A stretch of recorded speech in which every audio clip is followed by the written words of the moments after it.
Governor Smith has never told me that he would veto the one-year bill. Several weeks ago, I asked Governor Smith if he was going to veto the one-year bill and told him if he would make a definite statement at that time to his intentions that I would abandon the idea of one-year bill and no taxes, and we would begin working on a two-year bill. Governor Smith would not tell me bill. This means that the Texas legislature is going to have to pass over $300 million in new taxes. Governor Smith recommended $270 million in new taxes and did not attempt to pass any of his tax program. His tax program, part of it was never even introduced in the House. A tax bill cannot be introduced in the Senate.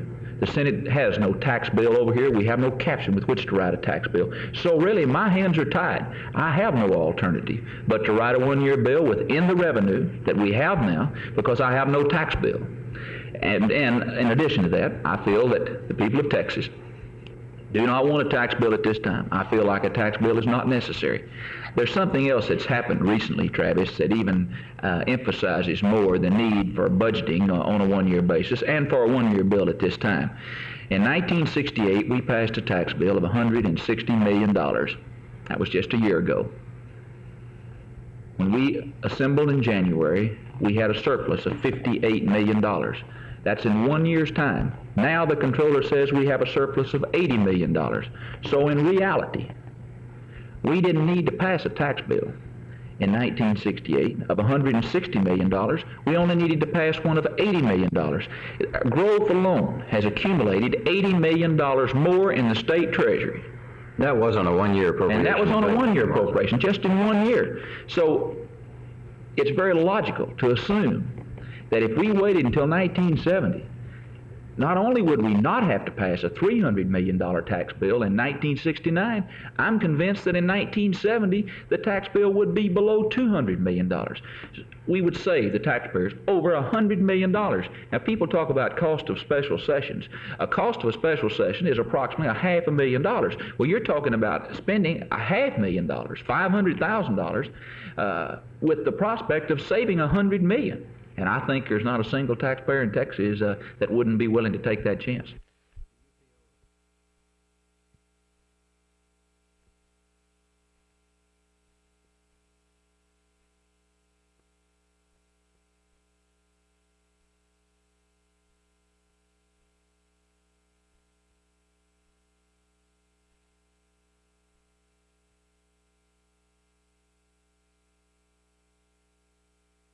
The city charter charges the Plan Commission with the adoption of a comprehensive plan for the city. In 1964, there was adopted a preliminary plan, styled the preliminary plan for the 1980 urban area, and the present Plan Commission is concerned that this be carried forward to the comprehensive plan which is contemplated by the charter. In simple terms, this means that the people who live in the area will have some part in what goes on in the area. That's exactly it, as distinguished from a plan which is conceived, as I like to say, in an ivory tower somewhere and brought down to the people. This, in contrast, is a plan which we hope will be the expression of the people as to what they would like to see happen in their community.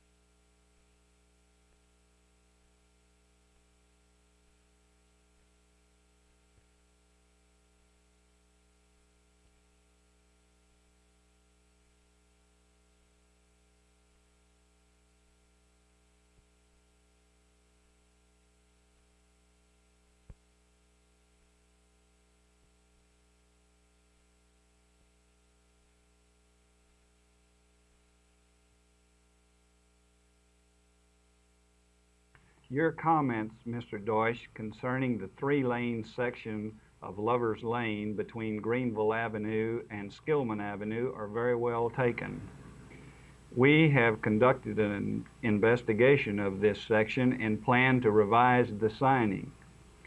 We plan to reserve 2 lanes westbound in the morning for the peak load traffic, and then to have all traffic keep to the right except to pass during the remaining portion of the day.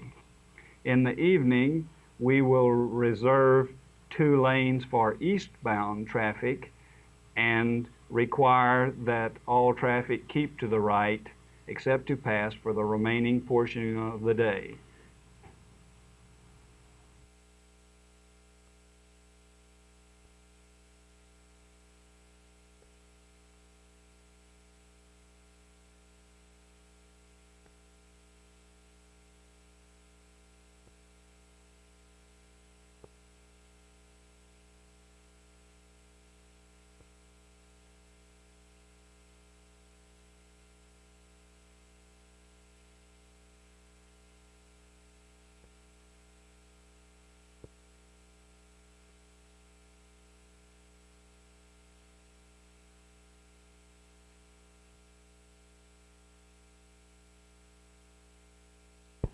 $1980 should be a signal year for Fort Worth. Yesterday, we talked about plans for progress for the school board. Today, plans for progress for the city. William Garrison explained to us what the sector planning program amounts to. The sector planning program, which the City Plan Commission is undertaking and hopes to undertake, is the process of involving the entire citizenry of the city of Fort Worth in the planning process. First serious implementation of this sector planning program. When is your first meeting? Our first meeting is next Monday night at 7:30 McLean Junior High School. And what do you specifically propose to do at that time? We hope to, first of all, get as many people living and working in the sector as possible to attend the meeting and explain to them the purpose for the Sector Planning Council, and suggest one way in which we may work with subcommittees and then form these committees from the residents living in the area. They'll be talking about everything from new housing to improved streets, the location of new school buildings, zoning changes, parks, and air pollution, which may someday be a very serious problem in Fort Worth, as it already is in some other places. That meeting again is on Monday night at McLean Junior High School. Jerry Taft, Channel 8 News, Fort Worth.